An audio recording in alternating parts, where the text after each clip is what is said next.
घने जंगलों से घिरा हुआ अमरपुर नाम का एक छोटा सा गांव था। दिन में ये गांव बिल्कुल सामान्य लगता, खेतों में हल चलते, बच्चे खेलते और औरतें कुएं से पानी भरतीं। लेकिन जैसे ही सूरज ढलता, पूरे गांव पर अजीब सा सन्नाटा छा जाता। कोई भी आदमी अंधेरा होने के बाद घर से बाहर नहीं निकलता था।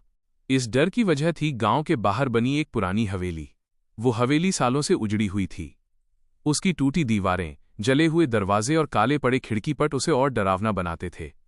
गांव वालों का मानना था कि वहां एक चुड़ैल रहती है।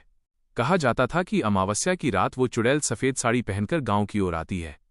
उसके पांव जमीन पर नहीं पड़ते और उसकी हंसी सुनते ही इंसान का दिल कांप उठता है। कई लोगों ने दावा किया था कि जिसने उसे देख लिया वो कई दिनों तक बीमार रहा। गांव के बुजुर्ग बच्चों को चेतावनी देते, सूरज ढलते ही घर में रहना, नहीं तो चुड़ैल उठा ले जाएगी। इसी गांव में रवि नाम का एक निडर नौजवान रहता था। वो पढ़ा लिखा था और अंधविश्वासों पर भरोसा नहीं करता था।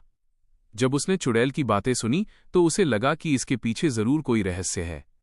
एक दिन गांव की एक गाय रहस्यमयी ढंग से गायब हो गई। लोग बोले, चुड़ैल ले गई। रवि ने ठान लिया कि वो सच जानकर रहेगा। अमावस्या की रात वो अकेला लाठी लेकर हवेली की ओर चला। जंगल में सन्नाटा था, बस पत्तों की सरसराहट और उल्लुओं की आवाज सुनाई दे रही थी। जैसे जैसे वो हवेली के पास पहुंचा, ठंडी हवा चलने लगी। अचानक किसी के हंसने की आवाज आई, हा हा। रवि का दिल जोर से धड़कने लगा, लेकिन उसने हिम्मत नहीं हारी। तभी उसने देखा, एक साया सफेद कपड़ों में धीरे धीरे चल रहा था। कौन है? रवि ने कांपती आवाज में पूछा।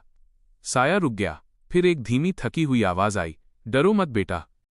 रवि ने पास जाकर देखा। वो कोई चुड़ैल नहीं थी, बल्कि एक बूढ़ी औरत थी। उसके बाल बिखरे थे, कपड़े फटे हुए थे और आंखों में गहरा दुख था। औरत ने बताया कि उसका नाम शांति है। सालों पहले उसके परिवार ने उसे इस हवेली में छोड़ दिया था। अकेलेपन और डर की वजह से उसका हुलिया ऐसा हो गया कि लोग उसे चुड़ैल समझने लगे। रात में वो सिर्फ खाने की तलाश में बाहर निकलती थी। गाय भी उसने नहीं चुराई थी, बल्कि जंगल में घायल हालत में पाई थी। रवि को सच्चाई समझ आ गई। अगली सुबह वह पूरे गांव को हवेली में ले गया। पहले तो लोग डर गए, लेकिन जब उन्होंने बूढ़ी औरत की हालत देखी तो सबकी आंखें भर आईं।